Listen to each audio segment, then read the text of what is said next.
இந்த 26வது நாள் உபவாச கூட்டத்திலும் ஆண்டவராகிய தேவன் நம்மை கொண்டு வந்ததற்காக கர்த்தரை நன்றியோடு துதிக்கிறேன். நேற்றைய தினத்தில் மண்ணும் வீடும் என்ற தலைப்பிலே நாம் பார்த்தோம். இன்றைக்கு மண்ணும் பாத்திரமும் என்ற தலைப்பிலே நாம் பார்க்க போகிறோம். மண்ணும் பாத்திரமும், மண் பாத்திரம். அல்லேலூயா. கர்த்தருடைய பரிசுத்த நாமத்துக்கு மகிமை உண்டாகட்டும். எழுத்தின்படி மண் பாத்திரங்கள் இருக்கின்றன. இன்னொரு பாத்திரம் சொன்னால் கேரக்டர்ஸ் அப்படின்னு இன்னொரு கேரக்டர்ஸ் இருக்கு.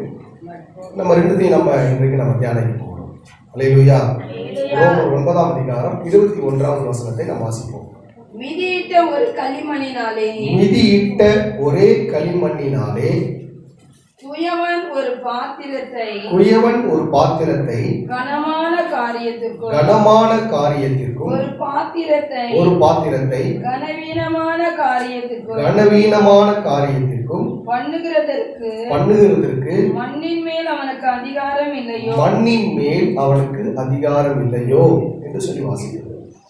அப்ப இங்க கவனியுங்கள். மிதியிட்ட ஒரே களிமண்ணினாலே குயவன் என்ன செய்கிறார் என்று சொன்னால், ஒரு பாத்திரத்தை கனமான பாத்திரமாகவும் ஒரு பாத்திரத்தை கனவீன பாத்திரமாகவும் அவன் பண்ணுகிறான். கர்த்தருடைய பரிசுத்த நாமத்துக்கு மகிமை உண்டாகட்டும். நம்ம பூமியிலிருந்து மண்ணை எடுத்து ஒரு மண் பாத்திரத்தை நம்ம செய்கிறோம். எழுத்தின்படி ஒரு மண் பாத்திரத்தை நம்ம செய்கிறோம் அப்படின்னு சொன்னால், அது மண் பாத்திரம் செய்யப்பட்ட உடனே அது பயன்படுமா அப்படின்னா பயன்படாது. கர்த்தருடைய பரிசுத்த நாமத்துக்கு மகிமை உண்டாகட்டும். ஆண்டவர் எரேமியா தீர்க்கதரிசியை பார்த்து சொல்கிறார். எரேமியா 18ஆம் அதிகாரம் 2-3 வசனங்களிலே நீ எழுந்து குயவன் வீட்டிற்கு போ, அங்கே என் வார்த்தைகளை உனக்கு தெரிவிப்பேன் என்றார். அப்படியே நான் குயவன் வீட்டிற்கு போனேன். இதோ அவன் திரிகையிலே வளைந்து கொண்டிருந்தான். குயவன் வளைந்து கொண்டிருந்த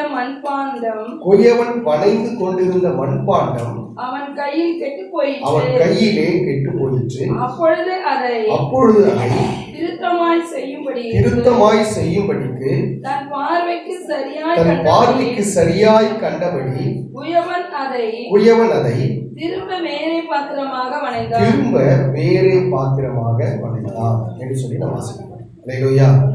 அப்போ ஆண்டவர் எரேமியாவை பார்த்து சொல்ற, நீ குயவன் வீட்டுக்கு போ, அங்கே என் வார்த்தைகளை நான் என்ன பண்றவங்க தெரிவிக்கிறேன் என்று சொன்னார். அப்போ குயவன் என்ன செய்கிறார் அப்படின்னா, மண்பாண்டத்தை என்ன பண்றாங்க, வணைகிறார். கர்த்தருடைய பரிசுத்த நாமத்துக்கு மகிமை உண்டாகும். இப்போ ஒரு மண் பாத்திரம் உருவாக வேண்டுமானால் அந்த மண் முதல்ல என்ன செய்யணும்னு சொன்னா, நல்லா தண்ணியில ஊற வச்சு என்ன பண்ணுவாங்க அப்படின்னா நல்லா மிதிப்பாங்க. அல்லேலூயா. கர்த்தருடைய பரிசுத்த நாமத்துக்கு மகிமை உண்டாகும். அப்போ ஆண்டவர் நம்மை பார்த்து சொன்னா, நீங்க களிமண் அப்படின்றார். அப்போ உங்களை ஆண்டவர் என்ன செய்கிறார் அப்படின்னு சொன்னா, நீங்க நல்ல பாத்திரமா உருவாகணும் அப்படின்றதுக்காக சில நேரத்தில் குயவன் என்ன செய்வாருன்னா, நம்மளை போட்டு என்ன பண்ணுவாருங்க, நல்லா மிதிப்பார். அல்லேலூயா. கர்த்தருடைய பரிசுத்த நாமத்துக்கு மகிமை உண்டாகட்டும். குயவனை பார்த்து மண் கேட்கக்கூடாது, நீ ஏன் என்னை மிதிக்கிற அப்படின்னு சொல்லி என்ன பண்ணக்கூடாது, கேட்கக்கூடாது. அப்போ குயவனுக்கு அந்த மண்ணின் மேல அதுக்கு என்ன இருக்குது, அதிகாரம் இருக்குது. கர்த்தருடைய பரிசுத்த. அப்ப குயவன் ஒரு மண்ணை மிதிக்கிறார் அப்படின்னா அதை நல்ல பாத்திரமா உருவாக்கணும். அதுக்கு நோக்கம் என்ன, நல்ல பாத்திரமா உருவாக்கணும். அப்ப சில நேரத்துல கர்த்தர் சில சூழ்நிலைகளிலே கர்த்தர் நம்மளை போக வைப்பாரு. அது எதுக்காக அப்படின்னு சொன்னா, உங்களை நல்ல பாத்திரமா மாத்துறதுக்கு. அப்ப குயவன் என்ன செய்வான்னு சொன்னா, நல்லா அந்த மண்ணை நல்லா மிதிச்சு பக்குவப்படுத்தி அதை திருகையில வைத்து என்ன பண்ணுவாங்க, வணைவாங்க. கர்த்தருடைய பரிசுத்த நாமத்துக்கு மகிமை உண்டாகும். எத்தனை பேர் வணையத்தை பார்த்துருக்கிறீங்க? குயவன் வணையத்தை நான் பார்த்துருக்கிறேன் ஐயா. அல்லேலூயா. ஒரு பெரிய ரவுண்டு சக்கரமா இருக்கும். அந்த சக்கரத்துக்கு மேல மண்ணை போட்டு என்ன பண்ணுவாங்க, அதை அப்படியே ஷேப் பண்ணுவாங்க. அப்போ குயவன் என்ன பாத்திரமா வணையன்னு நினைக்கிறானோ அந்த பாத்திரமா வணும். இப்போ நீங்க அழகா ஒரு பானை மாதிரி வேணும்னா பானை மாதிரி வணைவாரு, இல்ல சொப்பு மாதிரி வேணும்னா அவர் என்ன அவருடைய திட்டத்தில் இருக்குதோ அது போல என்ன பண்ணுவார் குயவன், அந்த மண்ணை அப்படியே வணைவார். கர்த்தருடைய பரிசுத்த நாமத்துக்கு மகிமை உண்டாகட்டும். அப்போ மண்ணு ஒண்ணுதான், ஆனா அந்த மண் பாத்திரங்கள் வெவ்வேறு டிசைன்ல என்ன பண்றாங்க, அந்த குயவன் என்ன பண்றாருன்னா அதை டிசைன் பண்றாரு. அப்போ அது போல நம்ம ஒவ்வொருத்தரையும் கர்த்தர் தனித்தன்மையில நம்ம டிசைன் பண்ணியிருக்கிறார். அல்லேலூயா. கர்த்தருடைய பரிசுத்த நாமத்துக்கு மகிமை உண்டு. அப்போ குயவனுக்கு என்னென்ன மண்ணின் மேல அவனுக்கு அதிகாரம் இருக்குது. அவர் என்ன செய்கிறார்? தனக்கு விருப்பமானபடி ஆண்டவர் என்ன பண்ணாருலாம், ஆண்டவர் வணங்குறார். சில நேரத்தில் சில நேரத்தில் நம்ம ரொம்ப கஷ்டப்படும் பொழுது நம்ம என்ன யோசிப்போம்னா, நல்லா ஏன் இங்கே வந்து பிறந்தும் தெரியல, அவங்கெல்லாம் நல்லா இருக்கிறாங்க, அங்கெல்லாம் ராஜ மாளிகையில் அரசர் மாளிகையில் என்ன பண்ணுறாங்க, ஒரு சிலர்னா நான் பாட்டு இங்கே வந்து பிறந்துட்டேன் அப்படின்னு சொல்லுவாங்க. அப்போ என்னென்ன, தேவன் நமக்கு என்ன கொடுத்துருக்கிறாரோ, எந்த இடத்துல வச்சிருக்கிறாரோ அதை வச்சு நம்ம திருப்தியாமா. அல்லேலூயா. ஆண்டவரே எனக்கு இதை கொடுத்துருக்கீங்க, அதுக்காக நான் உனக்கு என்ன பண்றேன், நன்றி சொல்லுகிறேன். அப்போ இல்லாததை நினைத்து மன வருத்தப்படுவதை காட்டினோம் இருக்கிறத வச்சு கர்த்தருக்கு நம்ம நன்றி சொல்ல தெரியும். அல்லேலூயா. ஆண்டவர் என்னை இந்த பாத்திரமா தான் உருவாக்கி இருக்கிறாரா, ஆண்டவரே நீர் இந்த பாத்திரமா என்ன மாத்தி இருக்கிறீங்க, உமக்கு நாங்க நன்றி சொல்லுவோம். அப்ப ஆண்டவர் எரேமியா பார்த்து சொல்றேன், நீ குயவன் வீட்டுக்கு போ, அங்க நான் என்ன செய்யறேன், நான் உனக்கு நான் என்னுடைய வார்த்தைகளை உனக்கு அறிவிக்கிறேன் அப்படின்னு. நல்லா கவனிக்கணும். அப்ப குயவன் வீட்டுக்கு போன உடனே குயவன் திரிந்து கொண்டு இருக்கையில் அந்த மண் பாத்திரம் அவனுடைய கையில் என்ன பண்ணிச்சான், கெட்டு போச்சு. அப்போ குயவன் என்ன செய்கிறார்னா அதை வேறொரு பாத்திரமாக திரும்ப வணங்கிறார். அல்லேலூயா. கர்த்தருடைய பரிசுத்த நாமத்துக்கு. இப்போ நம்ம பிளாஸ்டிக் சேர்ஸ் எல்லாம் நம்ம யூஸ் பண்ணோம். அதுல முதல் தரமான சேர் இருக்குது, ரெண்டாவது தரமான சேர் இருக்குது. நீங்க பாத்தீங்கன்னு சொன்னா நல்ல முதல் தரமான பிளாஸ்டிக் வந்து எவ்வளவு வளைச்சாலும் வளையாது. ஆனா இந்த ரெண்டாவது தரம், அதாவது வேஸ்ட் பிளாஸ்டிக் எல்லாம் போட்டு மறுபடியும் உருவாக்குறாங்க பார்த்தீங்களா, அது போட்ட உடனே என்ன ஆகும், உடஞ்சி. அப்போ கர்த்தருடைய பரிசுத்த நாமத்துக்கு மகிமை உண்டாகும். அதே போல இந்த குயவன் வீட்டுல அவருடைய கையில வளைந்து கொண்டிருந்த பாத்திரம் கெட்டு போச்சு. கெட்டு போன உடனே அதை அப்படியே எஜமான் வீட்டு இல்ல, அது திரும்ப வேறொரு பாத்திரமா. அல்லேலூயா. கர்த்தருடைய பரிசுத்த நாமத்துக்கு மகிமை உண்டாகும். வேதத்துல ஒரு தகப்பனுக்கு 2 குமாரர்கள் தான். அதுல இளையவன் என்ன செஞ்சான், அப்பா கிட்ட, அப்பா எனக்கு சேர வேண்டிய சொத்தெல்லாம் என்ன பண்ணுங்க கொடுங்க அப்படின்னு சொல்லிட்டு அவன் அந்த சொத்தை கொண்டு போய் தூர தேசத்துக்கு போய் எல்லாத்தையும் செலவழிச்சிட்டு கடைசியில சாப்பிட்றதுக்கு வழி இல்லாம அவன் பன்றி சாப்பிடுகிற அந்த தவிட்டை சாப்பிட்றதுக்கு ஆசையா இருந்தா அது கூட அவனுக்கு கிடைக்கும். ஆனா தகப்பனுடைய விருப்பம் என்னெல்லாம் என்ன தெரியுமா, என் பையன் எப்பாவது வருவானா அப்படின்னு அப்பாவுடைய இருதயம் எப்படி இருக்குன்னா ஏங்கி கொண்டே இருக்கிறது. அப்போ இந்த பையனுக்கு வேதம் சொல்லுகிறது, அவனுக்கு புத்தி தெளிந்த பொழுது அவன் யோசிக்கிறான், என் தகப்பன் வீட்டில அநேக வேலைக்காரர்கள் இருக்கிறாங்க, அவங்க பூரணமா சாப்பிட்றாங்களே, நான் எங்க அப்பாட்ட போயிட்டு நான் எங்க அப்பாட்ட மன்னிப்பு கேட்க போறேன், எங்க அப்பா நான் செஞ்சது தப்பு நான் ஒத்துக்க போறேன், கொஞ்சம் சாப்பாடாச்சும் எனக்கு கொடுப்பாரு. அவனுடைய எண்ணம் என்னன்னா, எனக்கு எங்க அப்பா ஒருவேளை சாப்பாடாவது எனக்கு கொடுப்பாரு அப்படின்ற சிந்தையோடு வரான். ஆனா அவன் தூரத்துல வரும்பொழுதே தகப்பன் ஓடி போய் அவனை கட்டி பிடிச்சி முத்தம் கொடுத்து அவனுக்கு உயர்ந்த வஸ்திரங்களை உடுத்தி கால்களுக்கு பாதரட்சைகளை அடித்து கைகளுக்கு மோதலை அனுப்பி அவன் தகப்பன் சொல்றாரு, என் பையனை நான் இழந்து போயிட்டேன், இப்ப திரும்ப நான் பெற்றுக்கொண்டேன். அல்லேலூயா. அருமையான கர்த்தருடைய பிள்ளைகளே, ஒருத்தன் கெட்டு போறான் அப்படின்னு சொன்னா ஆண்டவர் அவனை அப்படியே விட்டுறது இல்லை. அவன் எப்போ வருவான்னு சொல்லி ஆண்டவர் என்ன செய்கிறான்னு சொன்னா அவர் ஏக்கத்தோடு பார்த்து கொண்டே இருக்கிறார். அல்லேலூயா. அப்ப போக வேண்டியது யாருடைய வேலை? நம்ம வேலை தான். ஆண்டவர் கிட்ட போக வேண்டியது, ஆண்டவரே நான் பாவம் செஞ்சுட்டு, ஆண்டவரே நீ பாவத்திலேயே இருக்கணும்னு சொல்லி கர்த்தர் விரும்பல, நீ எப்ப என்கிட்ட வரும்னு சொல்லி ஆண்டவர் பார்த்துட்டே இருக்கிற. அல்லேலூயா. நீ அவருக்கு ஒரு ஸ்டெப் நீ எடுத்து வச்சு சபைக்குள்ள வந்துட்டா போதும், ஆண்டவர் உன்னை கட்டி பிடிச்சி உனக்கு தேவையான எல்லாவற்றையும் செய்ய தேவையாக. அப்போ குயவன் ஆண்டவர் எரேமியா பார்த்து சொன்னாரு, நீ போ, அங்க என்னுடைய வார்த்தையை நான் அறிவிக்கிறேன் அப்படின்றாரு. அப்போ தொடர்ந்து வாசிக்கும் பொழுது ஆண்டவர் யாரை குறித்து அதை சொல்லுகிறார் சொன்னால், இஸ்ரவேல் குடும்பத்தாரே, இந்த குயவன் செய்தது போல நான் உங்களுக்கு செய்யக்கூடாதோ என்று கர்த்தர் சொல்கிறார். இதோ இஸ்ரவேல் வீட்டாரே, களிமண் குயவன் கையில் இருக்கிறது போல நீங்கள் என் கையில் இருக்கிறீர்கள். அப்ப ஆண்டவர் அங்க போய் எரேமியாவுக்கு கர்த்தர் சொல்றேன்னா, இஸ்ரவேல் வீட்டாரே, இஸ்ரவேல் ஜனங்களுக்கு ஒரு செய்தியை சொல்றார். இஸ்ரவேல் வீட்டாரே, நீங்க எப்படி இருக்கிறீங்கன்னா அந்த குயவன் கையில களிமண் இருக்கிறது போல நீங்க என் கையில இருக்கிறீங்க. அல்லேலூயா. அப்ப நீங்க எல்லாம் யாருடைய கரத்துல இருக்கீங்க அப்படின்னா ஆண்டவருடைய கரத்துல இருக்கீங்க. அல்லேலூயா. களிமண்ணை போல ஆண்டவருடைய கரத்துல நீங்கள் இருக்கிறீர்கள். இப்ப ஆண்டவர் என்ன செய்கிறார்னா உங்களை வணைந்து கொண்டிருக்கிறார். அல்லேலூயா. அது கனமான பாத்திரமாகவும் வரலாம், கனவீனமான பாத்திரமாக வரலாம். ஆனா எப்படி வந்தாலும் நீங்க கர்த்தருடைய கையில தான் இருக்கிறீங்க. அல்லேலூயா. அப்ப அவருக்கு சித்தமானபடி ஆண்டவர் நீங்க என்ன பண்ணுங்க, வளைச்சு கொண்டுங்க. இன்னைக்கு நம்ம சில நேரத்தில் நம்ம என்ன பண்றோம்னா நமக்கு ஏற்றபடி ஆண்டவர் வளைக்க பார்க்கறோம், நமக்கு ஏற்றபடி ஊழியக்காரனை வளைக்க பார்க்கறோம். ஆனா நீங்க அவருக்கு ஏற்றபடி வளையணுமே தவிர அவர் உங்களுக்கு ஏற்றபடி வளைய மாட்டார். அல்லேலூயா. மண்ணு வந்து சொல்லக்கூடாது, ஆண்டவரே என்ன கனமான பாத்திரமா உருவாக்குங்க, ஆண்டவரே என்ன நல்லா உயரத்தில் வைங்க, ஆண்டவரே. அல்லேலூயா. கர்த்தருடைய பரிசுத்த நாமத்துக்கு மகிமை உண்டாகட்டும். ஒரு மனுஷன் சொன்னா நீ கிரீடமா இருக்கிற விரும்பியா இல்ல செருப்பா இருக்கிற விரும்பியா? நம்ம என்ன யோசிப்போம்? கிரீடமா இருக்கணும் அப்படின்னு யோசிப்போம். ஆனா அவர் சொல்றாரு, நான் செருப்பா இருக்கிறாங்க. ஏன்னு சொன்னா கிரீடத்தை என்னைக்கோ ஒரு நாள் தான் போடுவாங்க, ஆனா செப்பலை நீங்க என்ன டெய்லி யூஸ் பண்ணாங்க. நீங்க என்ன பண்ணுங்க, என்ன டெய்லி யூஸ் பண்ணுங்க. சில இடத்துல நம்ம நினைப்போம் கனவீனமான பாத்திரம் அப்படின்னு, ஆனா அதை தான் நம்ம டெய்லி யூஸ் பண்ணுவோம். அல்லேலூயா. நீ கல்யாணத்துக்கு வாங்கி வச்சிருப்ப பட்டு போட 10,000 கொடுத்து, அதை கல்யாணத்துக்கு கட்டி இருப்பே தவிர அதோட கட்டி இருக்க. ஆனா வெறும் 200 ரூபாய்க்கு ஒரு சேலை வாங்கியிருப்பேன், அதை டெய்லி யூஸ் பண்ணுவேன். அல்லேலூயா. எப்படி சொன்னார் பாரு ஐயான்றாங்க. அல்லேலூயா. சரி, கரெக்டா, நல்லவன். ரொம்ப நீங்க புரிஞ்சு கொள்ற மாதிரி நான் சொல்றேன் உங்களுக்கு. அல்லேலூயா. அப்ப என்னன்னா சிலது கனவீனமா இருக்கிறது போலதான் இருக்கும், ஆனா அதை டெய்லி பயன்படுத்தும். அப்ப கவனிங்க, ஆண்டவரே என்ன கனமான பாத்திரமா உருவாக்கினாலும் சரி, கனவீனமான பாத்திரமா உருவாக்கினாலும் சரி, ஆனா எனக்கு டெய்லி என்ன பயன்படுத்தினாங்க. அல்லேலூயா. என் எஜமான் என்ன செய்யணும், என்ன டெய்லி பயன்படுத்தணும். என்ன கர்த்தருடைய பரிசுத்த நாமத்துக்கு மகிமை உண்டாகட்டும். அருமையான கர்த்தருடைய பிள்ளைகளே, அப்போ இங்க ஆண்டவர் சொல்றாரு, நீ இஸ்ரவேல் வீட்டார் நீங்க களிமண்ணை போல இருக்கிறீங்க. 7வது வசனம் சொல்லுது, பிடுங்குவேன், இடிப்பேன், அழிப்பேன் என்று நான் ஒரு ஜாதிக்கு விரோதமாகவும் ஒரு ராஜ்யத்துக்கு விரோதமாகவும் சொன்ன மாத்திரத்தில் நான் விரோதமாய் பேசின அந்த ஜாதியார் தங்கள் தீங்கை விட்டு திரும்பினால் நான் அவர்களுக்கு செய்ய நினைத்த தீங்கை செய்யாதபடி மனமாறேன். அல்லேலூயா. பாருங்க, ஆண்டவர் சொன்னாரு, நான் அவங்களுக்கு அவங்க தப்பு பண்ணிட்டாங்கன்னா உண்மைதான், அவங்களை நான் பனிஷ்மெண்ட் பண்ணணும்னு நினைக்கிறேன்.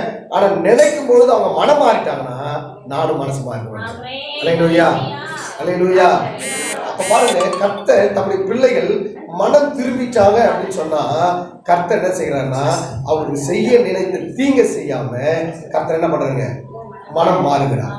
ஆண்டவர் சொல்றாரு, நினிவே பட்டணத்தை பார்த்து சொல்றாரு, கர்த்தருடைய பரிசுத்த நாமத்துக்கு மகிமை உண்டாகட்டும், அவங்க பாவம் ரொம்ப கொடிதா போயிடுச்சு, அந்த தேசத்தை நான் என்ன பண்ண போறேன், நினிவேவை அழிக்க போறேன். அதனால யோனாவை நீ போய் என்ன பண்ணு, நினிவேவுக்கு விரோதமா பிரசங்கம் பண்ணு அப்படின்றாரு. இவரும் போறாரு, பிரசங்கம் பண்றாரு. உடனே அங்க இருந்தவங்க எல்லாம் 40 உபவாசம் போட்டாங்க. அல்லேலூயா.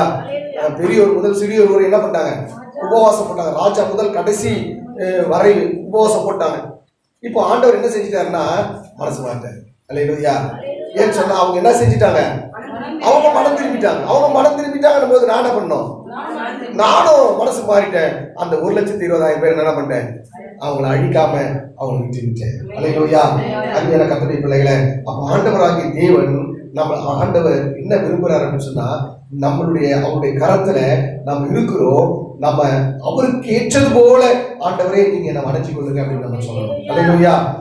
ஏசாயா 64ஆம் அதிகாரம் 8ஆம் வசனத்துல நாம் வாசிக்கும் பொழுது, கர்த்தாவே நீர் எங்களுடைய பிதா, நாங்கள் களிமண், நீர் எங்களை உருவாக்குகிறவர், நாங்கள் அனைவரும் உமது கரத்தின் கிரியைகள். அப்ப அறிஞர் கர்த்தருடைய பிள்ளைகளே, இங்க ஏசாயா தீர்க்கதரிசி ரொம்ப அருமையா சொல்றாங்க, நாங்கள் எல்லாம் உடைய கரத்தின் கிரியைகள் ஆண்டவரே, நாங்கள் களிமண் ஆண்டவரே. அல்லேலூயா. அல்லேலூயா. நாங்கள் களிமண் ஆண்டவரே, நீர் எங்களை உருவாக்கி. அப்போ உருவாக்கினவரை பார்த்து சிருஷ்டி என்ன சொல்லக்கூடாது, ஏன் என்ன படைச்சை இப்படி அப்படின்னு நம்ம கேட்கக்கூடாது. அல்லேலூயா. சில பேர், நிறைய பேர் ஏன் தான் என்ன படைச்சிங்களோ என்ன எப்போ கேட்போம்னா, எப்போ பிரச்சனை தலைக்கு மேல போதும் அப்பெல்லாம் ஆண்டவர் பார்த்து என்ன பண்ணுவோம், கேள்வி கேட்கணும். உலகத்துல இருந்த ஒரு மனுஷன் எப்படி பாடுவான், கடவுள் மனிதனாக பிறக்க வேண்டும், அவன் பூமியில நம்மளை போல பாடுபடணும்னு சொல்லி. அல்லேலூயா. ஆனா ஆண்டவராக இயேசு கிறிஸ்து உண்மையாகவே இந்த உலகத்துல வந்து நம்மை போல அவர் பாடுள்ள மனிதனாக இயேசு என்ன செஞ்சாருங்க, ஆண்டவர் பாடுபட்டார். அல்லேலூயா. அவர் பாடுபட்டதினாலே பாடுபடுகிற எல்லாருக்கும் அவர் உதவி செய்ய அவர் வல்லமை தேவனாக இருக்கிறார். அல்லேலூயா. யோபு 10:9 சொல்லப்பட்டிருக்கிறது.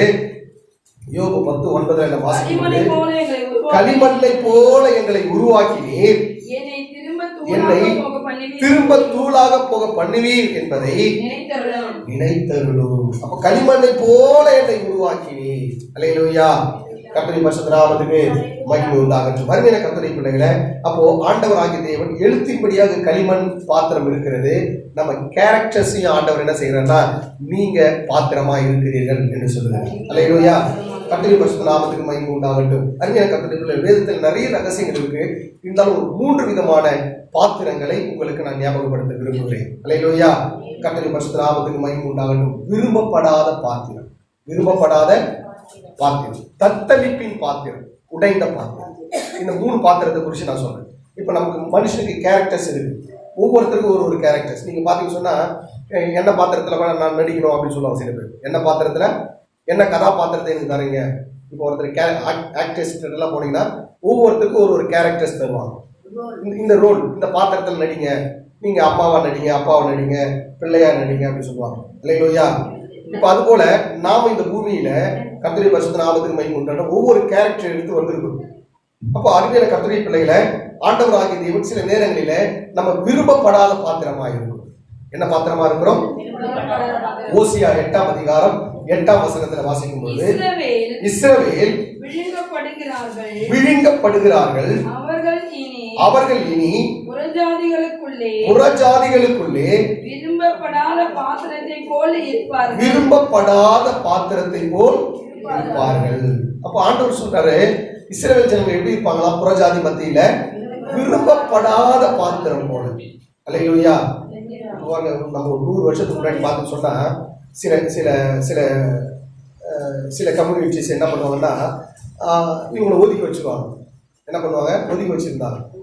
சட்டை போடக்கூடாது, செப்பல் போடக்கூடாது அப்படின்னு சொல்லிட்டு ஒரு 100 வருஷத்துக்கு முன்னாடி பார்த்தீங்கன்னா ஒரு இனத்தை வந்து என்ன பண்ணாங்கன்னா ஒதுக்கி வச்சுட்டாங்க. இல்லையா?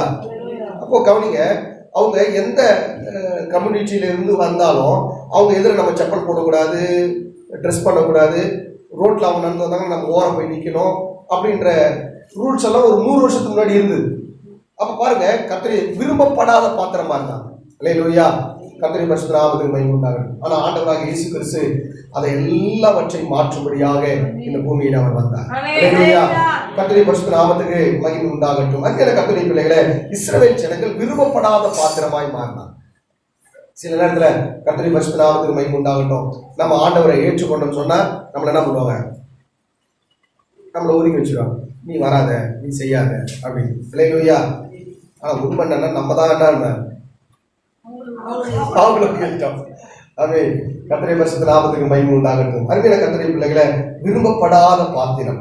எரேமியா 48:38 வாசிக்கும் பொழுது, எரேமியா 48:38 கர்த்தருடைய பரிசுத்த நாமத்துக்கு மகிமை உண்டாகட்டும். மோவாபின் சகல வீடுகளின் மேலும் அதன் தெருக்களிலேயும் ஏக புலம்பல் உண்டாகும். ஒருவரும் விரும்பப்படாத பாத்திரம் போல மோவாப்பை உடைத்து போட்டேன் என்று கர்த்தர் சொல்கிறார். அல்லேலூயா. அப்போ மோவாப் விரும்பப்படாத பாத்திரமாய் போனான். அல்லேலூயா. அருமையான கர்த்தருடைய பிள்ளைகளே, ஆண்டவராகிய தேவன் உடைத்து போட்டார் அப்படின்னு சொன்னா கர்த்தருடைய பரிசுத்த நாமத்துக்கு மகிமை உண்டாகட்டும். அவர்கள் விரும்பப்படாத பாத்திரமாய் மாற்றப்படுகிறார்கள். அருமையான கர்த்தருடைய பிள்ளைகளே, நீங்கள் நானும் ஒரு காலத்துல விரும்பப்படாத பாத்திரமாய் நாம் காணப்பட்டோம். அல்லேலூயா. அப்போ நம்ம விரும்பப்படாத பாத்திரமா இருக்கிறபடினாலே இயேசு இந்த பூமிக்கு வந்து அவர் விரும்பப்படாத பாத்திரமா மாறினார். பாருங்க, உங்களுடைய விரும்பப்படாத பாத்திரத்தை மாற்றுறதுக்காக இயேசு இந்த பூமியில அவர் விரும்பப்படாத பாத்திரமாய் மாறுபடியாக இந்த பூமிக்கு வந்தார். அல்லேலூயா. ஏசாயா 53ஆம் அதிகாரம் 3, 4, 5 வசனங்களை வாசிக்கும் பொழுது, அவர் அசட்டை பண்ணப்பட்டவரும் மனுஷரால் புறக்கணிக்கப்பட்டவரும் துக்கம் நிறைந்தவரும் பாடு அனுபவித்தவருமாய் இருந்தார். அவரை விட்டு நம்முடைய முகங்களை மறைத்துக் கொண்டோம். அவர் அசட்டை பண்ணப்பட்டவரும் அவர் எண்ணாமல் போனோம். மெய்யாகவே அவர் நம்முடைய பாடுகளை ஏற்றுக்கொண்டு நம்முடைய துக்கங்களை சுமந்தார். நாமோ அவர் தேவனால் அடிக்கப்பட்டு வாதிக்கப்பட்டு சிறுமைப்பட்டவர் என்று எண்ணினோம். அல்லேலூயா. அப்போ ஆண்டவராகிய இயேசு கிறிஸ்து நாம விரும்பப்படாத பாத்திரமா இருக்கிறபடியினாலே அவர் இந்த பூமியில அவர் ஆண்டவராகிய இயேசு கிறிஸ்து விரும்பப்படாத பாத்திரமா இந்த பூமியில பாருங்க. இருக்கிறது ரொம்ப அழகானவர் யாருன்னா ஆண்டவராகிய இயேசு. அல்லேலூயா. ஆனா அவர் சிலுவையிலே, கல்வாரி சிலுவையிலே அவர் அடிக்கும் பொழுது அவருடைய முதுகுகள் எல்லாம் பீக்கப்பட்டது, அவருடைய சரீரத்துல அவருடைய தலையில முள்முடி வைக்கப்பட்டது, அவருடைய வஸ்திரத்தை எல்லாம் புரிந்து கொண்டார்கள். அவர் விரும்பப்படாத பாத்திரமாய் மாறினார். அல்லேலூயா. அல்லேலூயா. கர்த்தருடைய பிள்ளைகளை, உனக்காகவும் எனக்காகவும் நம்ம ஆண்டவராகிய தேவன் நீ விரும்பப்படுகிற பாத்திரமாய் மாறுவதற்காக அவர் விரும்பப்படாத பாத்திரமாய் மாறினார். அல்லேலூயா. அவருடைய தியாகம் எவ்வளவு பெருசு பாருங்க.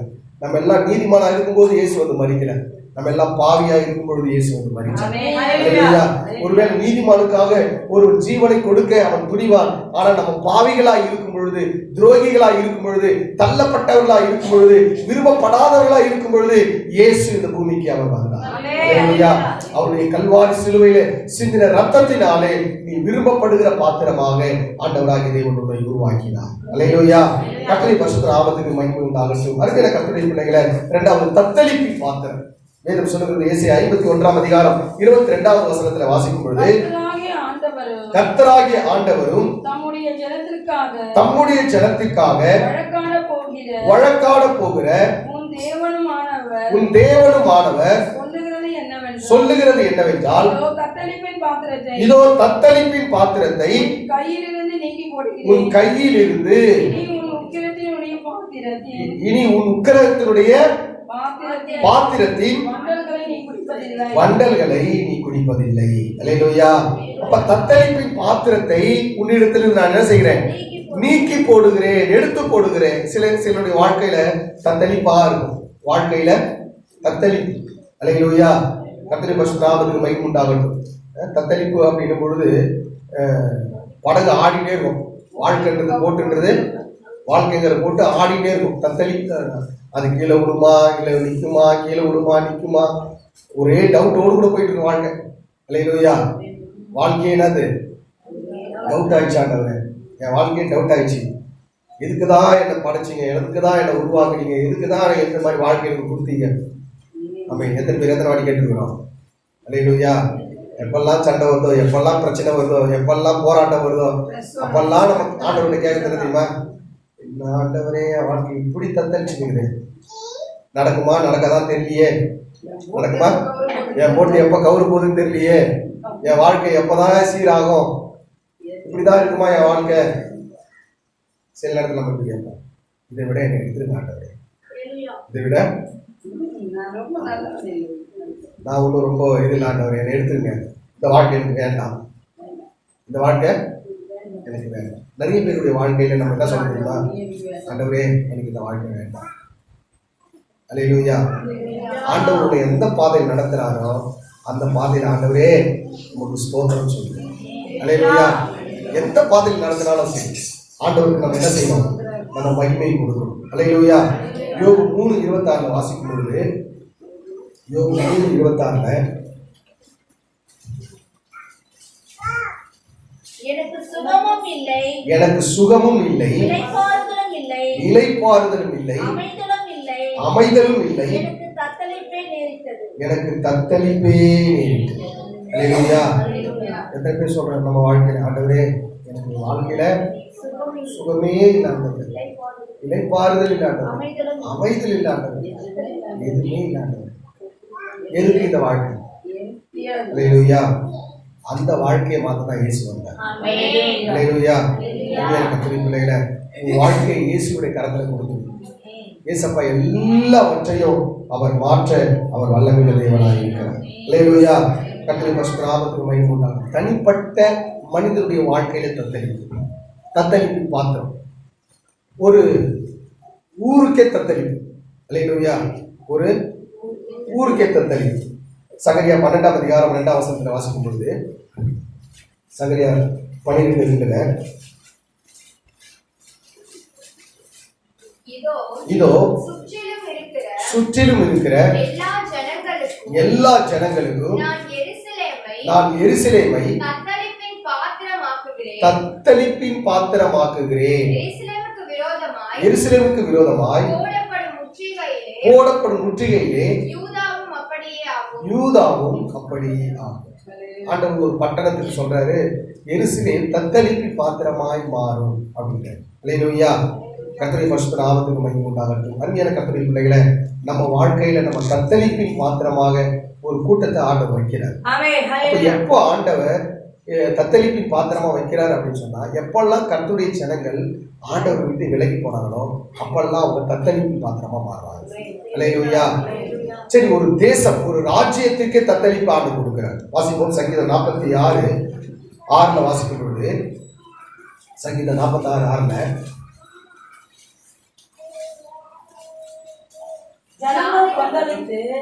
ஜனங்கள் கொந்தளித்து ராஜ்யங்கள் போதுமா, ராஜ்யங்கள் தத்தளித்தது. இப்போ ராஜ்யங்கள் தத்தளிக்கு. அல்லேலூயா.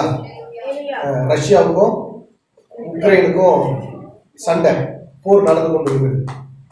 ஒரு மாசத்துக்கு மேல போயிட்டு இருக்கு போர். ஆயிரக்கணக்கான ஜனங்கள் மறித்து இருக்கிறாங்க. இன்னும் யுத்தம் முடிஞ்ச மாதிரி தெரியல. அல்லேலூயா. இப்போ தேசம் தத்தளிக்குது. தேசம் என்ன பண்ணுது? உக்ரைன் நாடு தத்தளித்து கொண்டு இருக்கிறது. அல்லேலூயா. ரஷ்யா போர் தொடுத்து கொண்டு இருக்கிறது. சமாளிக்க முடியல. அல்லேலூயா. அப்ப கவனிங்க, தத்தளிப்பு பார்த்த ராஜ்யங்களுடைய தத்தளிப்பு பார்க்க. அப்ப கவனிங்க, ஒரு தனிப்பட்ட மனிதனை கர்த்தர் பாத்திரம்னு சொல்றாரு, ஒரு ஊரை கர்த்தர் பாத்திரம்னு சொல்றாரு, ஒரு ராஜ்யத்தை கர்த்தர் பாத்திரம், கேரக்டர்ஸ் சொல்றாரு. அப்ப கவனிங்க, இன்னைக்கு ஒரு தனிப்பட்ட மனுஷனும் தத்தளிக்கிறான், ஒரு ஊரும் தத்தளிக்குது, ஒரு நாடும் தத்தளிக்குது. ஆனா சொல்றாரு, இப்படிப்பட்ட தத்தளிப்பை உன்னிடத்திலிருந்து எடுத்து போடுறதுக்காக தான் நான் இந்த பூமிக்கு வந்தேன். 30:10 வாசிக்கும் பொழுது, என் தாசனாகிய யாக்கோபே நீ பயப்படாதே, இஸ்ரவேலே கலங்காதே என்று கர்த்தர் சொல்லுகிறார். இதோ நான் உன்னை தூரத்திலும் உன் சந்ததியை சிறையிருப்பின் தேசத்திலும் இராதபடி ரட்சிப்பேன். யாக்கோபு திரும்பி வந்து அமர்ந்து சுகித்திருப்பான். அவனை தத்தளிக்க பண்ணுகிறவன் இல்லை. அருமையான கர்த்தருடைய பிள்ளைகளை, ஒருவேளை கடந்த நாட்கள் உங்க வாழ்க்கை தத்தளிப்பின் வாழ்க்கையா இருந்திருக்கலாம், உங்க குடும்ப தத்தளிப்பில போய் கொண்டிருக்கலாம். ஆனா கர்த்தர் சொன்னாரு, பயப்படாதே, நான் உன் தத்தளிப்பை கூறியிருந்தான். அல்லேலூயா. இதே வசனம் எரேமியா 46:27 இதே வார்த்தைகளை பயன்படுத்தி அங்கு சொல்லப்படுகிறதை, என் தாசனாகிய யாக்கோபே பயப்படாதே, இஸ்ரவேலே கலங்காதே, இதோ நான் உன்னை தூரத்திலும் உன் சந்ததியை அவர்கள் சிறையிருப்பின் தேசத்தில் இருந்து விடுவித்து ரட்சிப்பேன். அப்பொழுது யாக்கோபு திரும்பி வந்து அமைதியோடும் சங்கோபத்தோடும் இருப்பார், அவனை தத்தளிக்க பண்ணுவார் இல்லை. அருமையான கர்த்தருடைய பிள்ளைகளே, உங்க வாழ்க்கையில் இதுவரை தத்தளிப்பின் பாத்திரத்தை நீங்க சுமந்து இருக்கலாம். ஆனா கர்த்தருடைய ஆவியானவர் இன்றைக்கு சொல்றாரு, அந்த தத்தளிப்பின் பாத்திரத்தை நான் உன்னை விட்டு எடுத்து போகிறேன். ஒருவேளை நீ இதுவரை விரும்பப்படாத பாத்திரமா இருந்திருக்கலாம். கர்த்தருடைய ஆவியானவர் சொல்லுகிறாரு, இனி நீ விரும்புகிற பாத்திரமாக கர்த்தர் உன்னை மாற்ற அவர் நல்லவராக இருக்கிறார். 3வது வசனத்தை நான் சொல்லி முடிக்கிறேன். உடைந்த பாத்திரம். சங்கீதம் 31:12 வாசிக்கும் பொழுது, செத்தவனை போல எல்லாராலும் முழுமையாய் மறக்கப்பட்டேன், உடைந்த பாத்திரத்தை போலானே என்று சொன்னார். அல்லேலூயா. அருமையான கர்த்தருடைய பிள்ளைகளை, ஒரு மனுஷன் மறுத்து போனான்னு சொன்னா அவனை கொஞ்ச நாள் நினைப்பாங்க, அதுக்கப்புறம் என்ன செய்ய மாட்டாங்க, நினைக்க மாட்டாங்க, மறந்துடுவாங்க. கர்த்தருடைய பரிசுத்த நாமத்துக்கு மகிமை உண்டாகட்டும். அவனுடைய பெயரும் மறக்கப்பட்டு போகும். ஆனா ஆண்டவர் சொல்றாரு, அவன் எல்லாராலும் மறக்கப்பட்டு உடைந்த பாத்திரமாய் காணப்படுகிறான். சில நேரத்துல உடைந்த பாத்திரம். கர்த்தருடைய பரிசுத்த நாமத்துக்கு மகிமை உண்டாகட்டும். ஏசாயா 54:6 வாசிக்கும் பொழுது, கைவிடப்பட்டு மனநொந்தமான ஸ்திரியை போலவும் இளம் பிரயாணத்தில் விவாகம் செய்து தள்ளப்பட்ட மனைவி போலவும் இருக்கிற உன்னை கர்த்தர் அழைத்தார் என்று உன் தேவன் சொல்லுகிறார். ஆமென். அல்லேலூயா. கர்த்தருடைய பரிசுத்த நாமத்துக்கு மகிமை உண்டாகட்டும். ஏசாயா 54:6 6 வாசிங்க. சரி, கர்த்தர் நல்லவர். அல்லேலூயா. யோனா 2:4 வாசிங்க.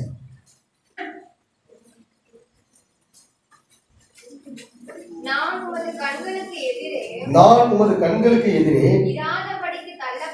இராதபடிக்கு தள்ளப்பட்டேன்.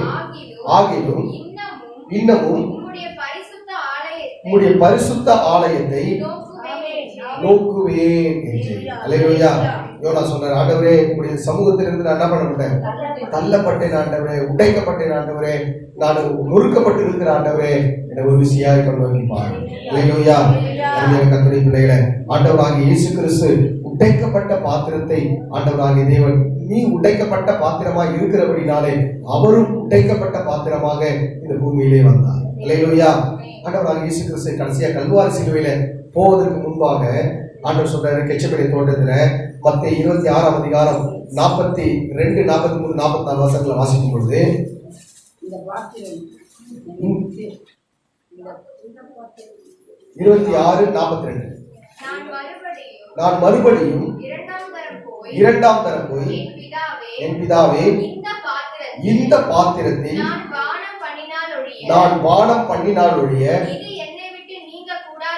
இது என்னை விட்டு நீங்க கூடாதாகி உம்முடைய சித்தத்தின்படி ஆக கடவது என்று ஜெபம் பண்ணினார். அல்லேலூயா.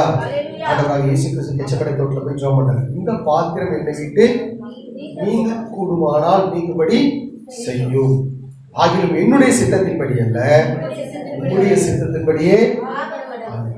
அப்போ ஆண்டவர் கசப்பு நிறைந்த அந்த அந்த வாழ்க்கைக்குள்ள அந்த பாத்திரத்துக்குள்ள போகும் பொழுது அவர் ஊக்கத்தோடு கூட ஜெபம் பண்ணார். அருமையான கர்த்தருடைய பிள்ளைகளை, ஆண்டவராகிய தேவன் உடைந்த பாத்திரமாய் கர்த்தர் மாறினார். அருமையான கர்த்தருடைய பிள்ளைகளை, நீ உடைக்கப்படக்கூடாது என்பதற்காக அவர் உடைந்த பாத்திரமாக அவர் தன்னுடைய சரீரத்தை உடைக்க ஒப்பு கொடுத்தார். அல்லேலூயா. அப்போ ஆண்டவராக இயேசு கிறிஸ்து மண்ணான பிள்ளைகள் மாம்சத்தையும் ரத்தத்தையும் உடையவராய் இருக்கிறது போல அவரும் மாம்சத்தையும் ரத்தத்தையும் உடையவராய் வந்தார். அப்ப நீ உடைக்கப்படக்கூடாது என்பதற்காக அவர் தன்னுடைய சரீரத்தை என்ன செஞ்சாருங்க, உடைத்து போட்டார். அல்லேலூயா. நம்ம பழைய காலங்கள்லாம் பார்க்கும்போது ஒருத்தர் மறிச்சிட்டாங்கன்னா பானை உடைப்பான். அல்லேலூயா. அது எதற்கு அடையாளம்னா இந்த மண்ணான பானை உடைஞ்சு போச்சுன்னு அர்த்தம். அல்லேலூயா. நம்ம மண்ணான பானை உடையக்கூடாதுன்றதுனால இயேசு மண்ணா வந்து என்ன பண்ணாருங்க, தன்னுடைய பாத்திரத்தை அவர் உடைத்தார். அல்லேலூயா. கர்த்தருடைய பரிசுத்த நாமத்துக்கு மகிமை உண்டாகட்டும். ஆண்டவராகிய தேவன் இந்த வார்த்தைகளை கர்த்தர் ஆசீர்வதிக்கும்படி கர்த்தரை ஸ்தோத்திரம் பண்ணுவோம். ஸ்தோத்திரம்.